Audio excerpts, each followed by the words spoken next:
Hello students, good morning. आज हम start करने वाले हैं फंक्शन के दो इम्पोर्टेंट टॉपिक जिसके मोस्टली क्वेश्चंस आपको मिलेंगे। वैसे तो बेसिकली जो ये है ये 12th क्लास का कंसेप्ट है जो मैथमेटिक्स में आता है, लेकिन हमारे उस लेवल के क्वेश्चंस नहीं आते, हमारे नॉर्मल लेवल के क्वेश्चंस आते हैं जो हम डायरेक्ट करना सीखेंगे बिना किसी टेंशन के। ठीक है, पूरा प्रोसीजर पढ़ने की हमें ज़रूरत नहीं, हमें क्वेश्चन सॉल्व करना आना चाहिए कि कैसे होता है। प्रोसीजर आपको पूरा मैं बताऊंगा, उससे बाहर का क्वेश्चन नॉर्मली नहीं आता है 99%। ठीक है, अब देखिए, तो सबसे पहले हम स्टार्ट करते हैं, that is inverse function.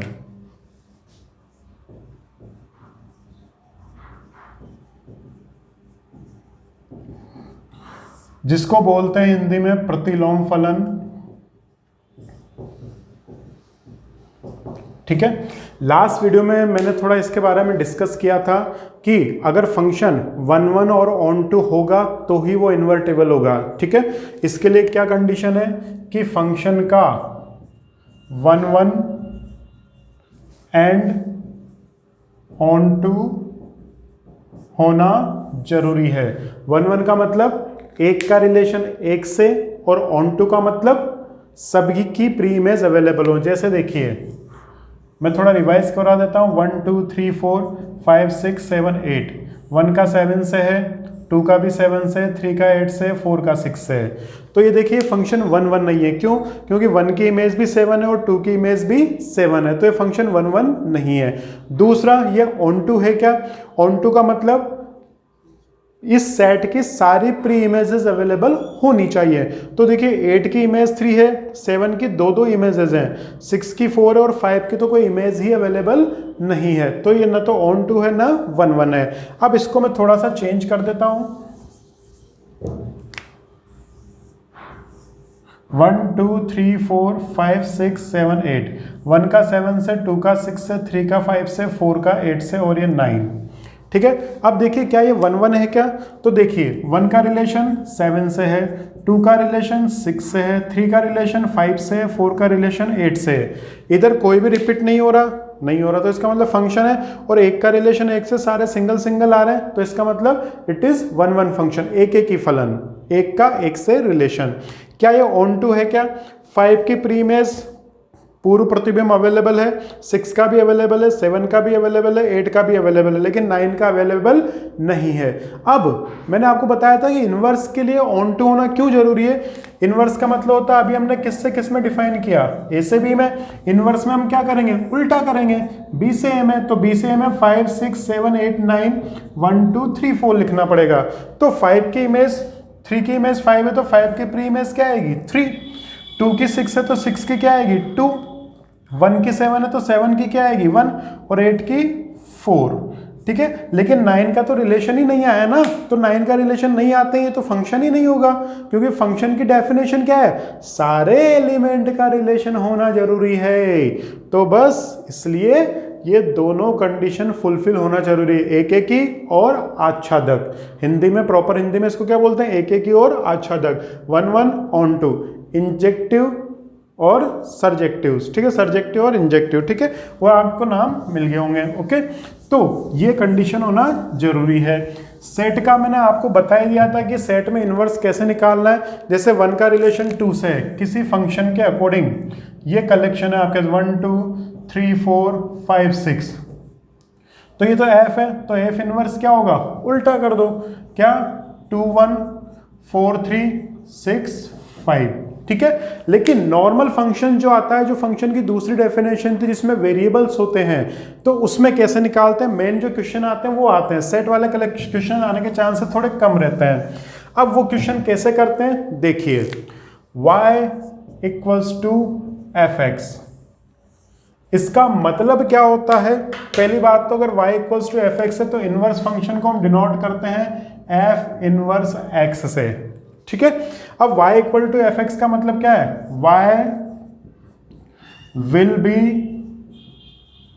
In terms of x, y का मान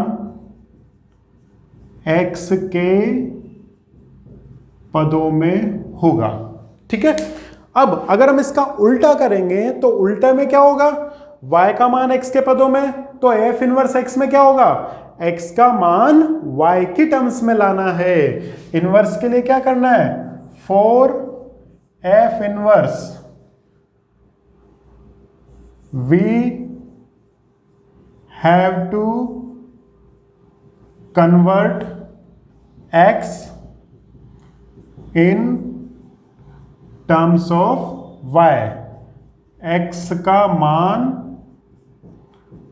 y के पदों में लाना है। ठीक है, ये लिया है। और लाने के बाद नेक्स्ट स्टेप, फर्स्ट स्टेप ये है, लाने के बाद क्या क्या करना है,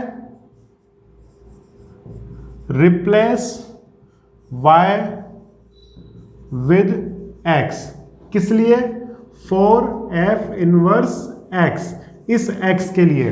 अगर यहां x है तो y को x से रिप्लेस कर देना है, अगर यहां पर t है तो y को t से रिप्लेस कर देना है, अगर यहां पर p है तो y को p से रिप्लेस कर देना है। मतलब जैसे f इनवर्स x पूछा तो y को x से रिप्लेस कर दो, f इनवर्स t पूछा तो y को t से रिप्लेस कर दो।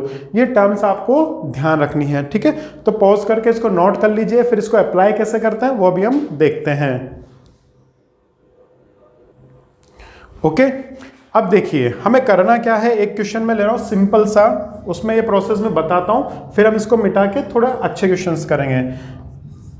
y equal to f x equals to x minus 2, find f inverse x। जैसे ये क्वेश्चन है हमारे पास।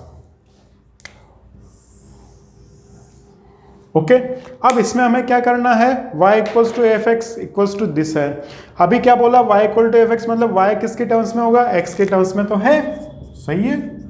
लेकिन f इनवर्स के लिए क्या करना है, we have to convert x in terms of y के टर्म्स में कन्वर्ट कर दो। तो कुछ नहीं करना, इसको इधर लिख लो, x minus two equals to y, तो x इक्वल्स टू क्या आ गया, y प्लस 2। यहां तक हमारी फर्स्ट स्टेप कंप्लीट हो गई कि हमने x को किस में कन्वर्ट कर लिया, y की टर्म्स में। ओके, अब क्या बोला, replace y with x for f inverse x। हमें क्या निकालना है, f इनवर्स x निकालना है। तो क्या कर देना है, यही f इनवर्स x का आंसर हो जाएगा। इस y को किससे रिप्लेस कर दो, x से, x प्लस 2 आंसर हो जाएगा। ठीक है, अगर हमें सपोज कर लीजिए, अगर हमें f इनवर्स t निकालना होता तो इसको क्या कर देते हैं, t प्लस 2 कर देते हैं। ठीक है, तो जिसमें निकालना हो उसको कन्वर्ट कर देना है। नॉर्मली मैक्सिमम क्वेश्चंस में वो x ही पूछता है, तो इसलिए हमने फर्स्ट लाइन यही लिखी है कि x में कन्वर्ट कर दीजिए। ठीक है, आई थिंक ये क्लियर हुआ होगा। इसको पॉज करके नोट कर लीजिए, फिर हम अगला करते हैं। ओके, नेक्स्ट क्वेश्चन देखिए, जैसे y equals to x square plus 2।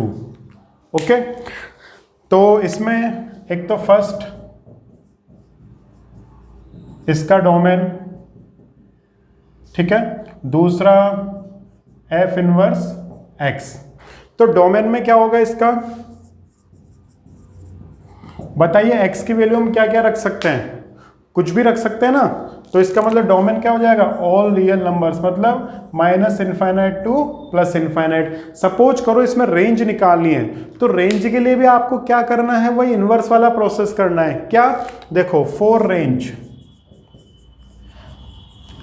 Range के लिए आपको क्या करना है, वही कन्वर्जन करना है, y equals to x square plus 2। Domain का मतलब किसकी values, all possible values of x, and range का मतलब all possible values of y। ठीक है, चलो देखते हैं।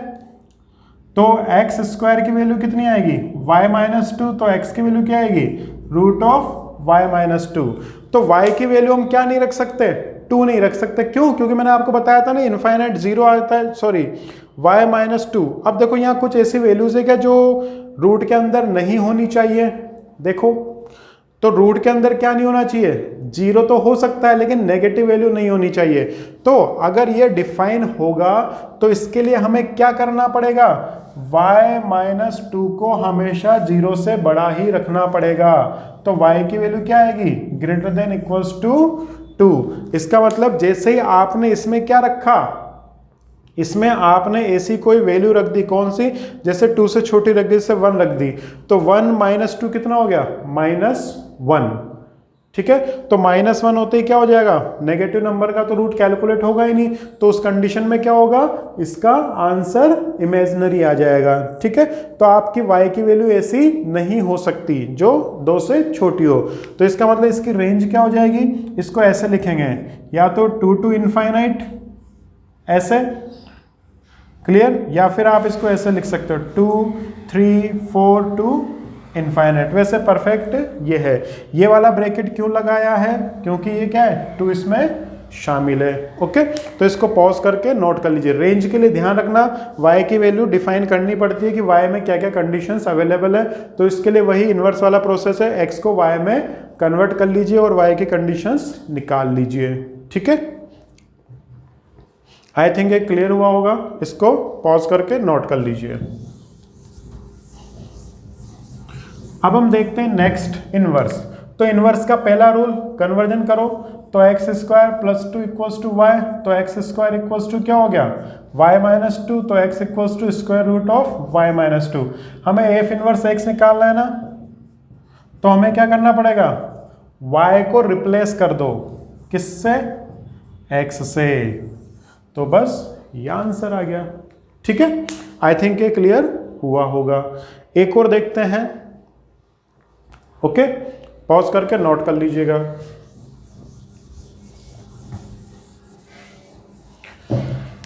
एक और देखते हैं, जैसे y = 1/1 - x।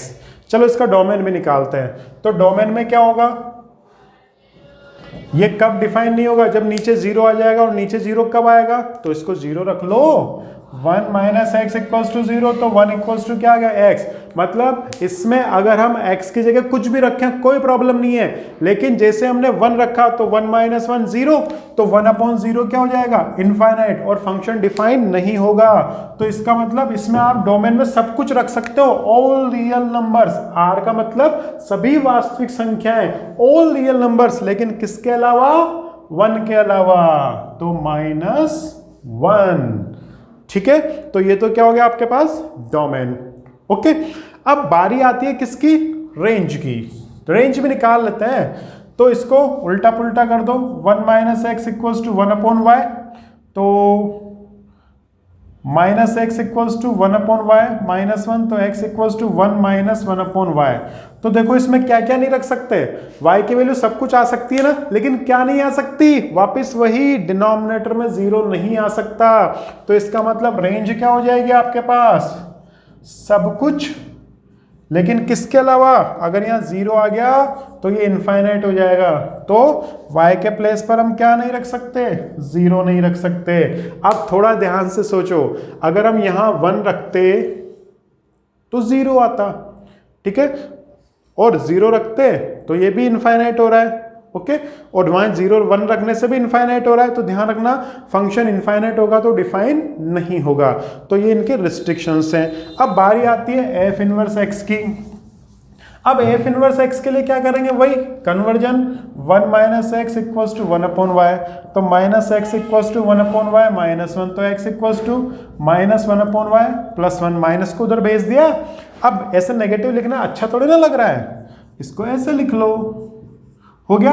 अब f इनवर्स x के लिए क्या करेंगे, वही रिप्लेस y विद x। क्यों, क्योंकि हमें f इनवर्स x निकालना है। तो f इनवर्स x = क्या हो जाएगा, 1 - 1/x। ये इसका इनवर्स फंक्शन हो जाएगा। ठीक है, आई थिंक ये क्लियर हुआ होगा। इसको पॉज करके नोट कर लीजिए।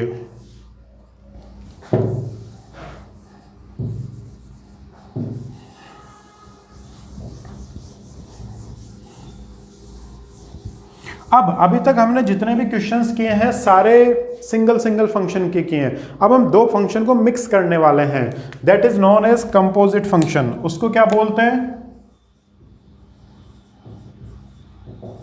कंपोजिट फंक्शन, संयुक्त फलन। अब हम दो फंक्शन को मिक्स करेंगे, ठीक है। तो दो फंक्शन ले लेते हैं हम, F x and ji x. अब दो फंक्शन जब मिक्स होंगे, एफ का मतलब सिंगल फंक्शन का नोटेशन, जी का मतलब सिंगल फंक्शन का नोटेशन, जब इनको मिक्स करेंगे, कंबाइन करेंगे, तो क्या होगा? चार डेफिनेशंस बनेगी। फर्स्ट, पहली बनेगी f o g x, second बनेगी g o f, g o f x, third बनेगी f o f, f o f x, fourth बनेगी जी ओ जी, बोलते हैं ना जी ओ जी, तो जी ओ जी ऑफ एक्स। अब इसका कुछ नहीं करना, आपको सीधा सा एक काम करना, बहुत इजी डेफिनेशन है। पहले क्या लिख रहा है? एफ, तो एफ लिख दीजिए, ब्रैकेट लगा के जो बचा वो लिख दीजिए, बस यही इसका रूल है। तो यहां क्या बनेगा? पहले क्या लिख रहा है? जी, तो जी ऑफ एफ एक्स। पहले क्या लिख रहा है? F, F of F x, फिर जी ऑफ जी एक्स, ठीक है। तो इसकी डेफिनेशन है, इसको पॉज करके नोट कर लीजिए, फिर हम आगे बढ़ते हैं। ओके, आपको मैंने याद है कुछ कॉमन सेंस वाले क्वेश्चन दिए थे इस तरह के, ये यहां बहुत काम आएंगे। जैसे एक्स स्क्वायर प्लस 2, तो अगर हमें F1 निकालना है तो हम क्या करेंगे? 1 का स्क्वायर प्लस 2। अगर हमें F2 निकालना है तो क्या करेंगे? 2 का स्क्वायर प्लस 2। अगर हमें F पेन निकालना है तो क्या करेंगे? पेन का स्क्वायर प्लस 2। अगर हमें पेंसिल निकालनी है तो पेंसिल का स्क्वायर प्लस 2। मतलब x के प्लेस पर जो भी आएगा वो रिप्लेस कर देना है। यह आपको पता होना चाहिए, यह बहुत बेस्ट मेथड है, ये ध्यान रखना। 1 आया तो 1 का स्क्वायर, 2 आया तो 2 का स्क्वायर, पेन आया तो पेन का स्क्वायर, बॉल आई तो बॉल का स्क्वायर, कॉपी आई तो कॉपी का स्क्वायर, बाइक आई तो बाइक का स्क्वायर। मतलब जो भी x के प्लेस पर है रिप्लेस कर दो, ठीक है। ये आई थिंक क्लियर हुआ होगा, ये पहले भी मैंने बताया था। कॉमन सेंस वाला क्वेश्चन याद है ना, ये भी क्वेश्चन आते हैं एग्जाम में। ओके, अब इसकी जरूरत यहां कैसे, वो भी हम देखते हैं। तो ये नोट हो ही गया होगा, हम एक क्वेश्चन कर रहे हैं छोटा सा।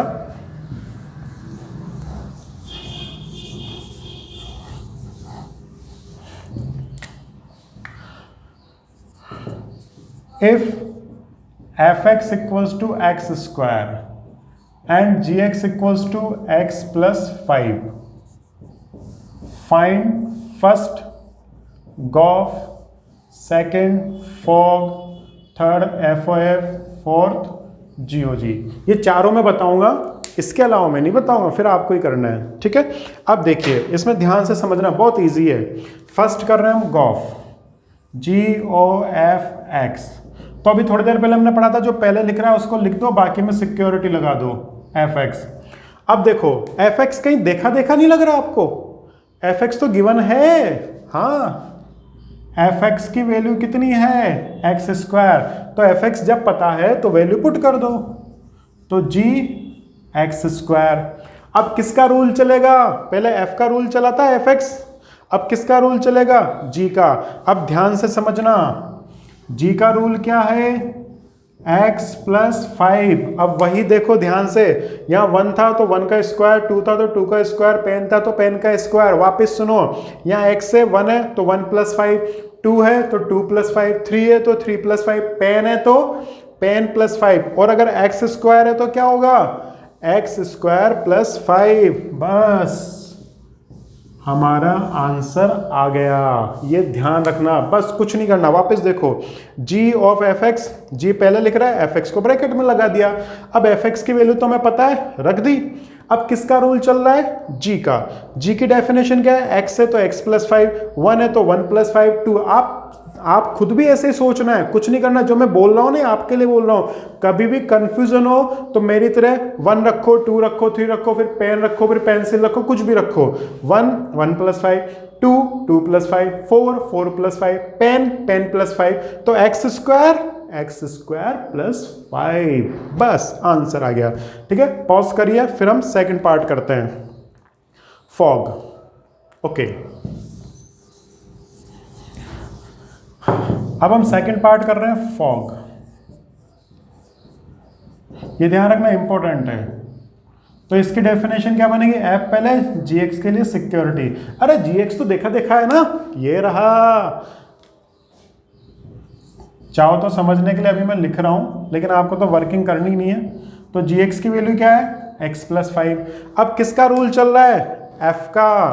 तो एफ का रूल क्या है भाई, x²। तो वही हमारी गिनती, 1 रखेंगे तो 1 का स्क्वायर, 2 रखेंगे तो 2 का स्क्वायर, 4 रखेंगे तो 4 का स्क्वायर, पेन रखेंगे तो पेन का स्क्वायर, और गोला रखेंगे तो गोले का स्क्वायर, रेक्टेंगल रखेंगे तो रेक्टेंगल का स्क्वायर, और ये पूरा रखेंगे तो इस पूरे का स्क्वायर। समझ में आया, पेन रखा तो पेन का स्क्वायर, सर्कल रखा तो सर्कल का स्क्वायर, रेक्टेंगल रखा तो रेक्टेंगल का स्क्वायर, और ये पूरा रखेंगे तो इस पूरे का स्क्वायर।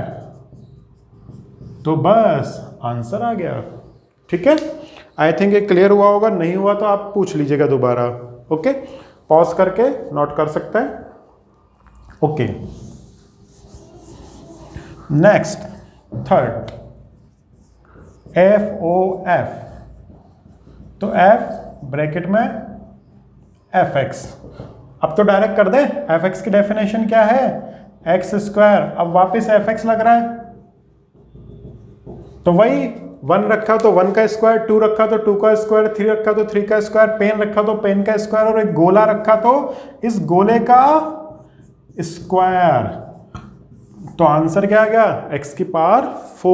अब लास्ट वाला मैं नहीं बता रहा, ये आपको करना है। ठीक है, तो अभी हमने जो पढ़ा, कंपोजिट फंक्शन पढ़ा और इनवर्स फंक्शन पढ़ा। इनवर्स फंक्शन का बेसिकली जो मैथमेटिक्स में प्रॉपर आता है, वहां तो पहले आपको चेक करना पड़ता है कि 1 1 है, ऑन 2 है। लेकिन हमारे पास 4 आंसर है ना, तो मैं आंसर से ही पता चल जाएगा कि हाँ सॉल्यूशन तो होना है, तो आपको डायरेक्ट सोल्व करना है, कोई वेरिफिकेशन नहीं करना कि ये 1 1 होगा या नहीं होगा, ऐसे नहीं। ठीक है, तो मैक्सिमम केसेस 99.99% जो मैंने आपको क्वेश्चन बताए वैसे ही आने वाले हैं। ठीक है, चाहे वो इनवर्स फंक्शन हो चाहे वो कंपोजिट फंक्शन हो, ट्रिक ध्यान रखना। ओके, अब आप 7th जो चैप्टर है वो पूरा कर सकते हैं, कहीं से कहीं तक कुछ भी नहीं बचेगा।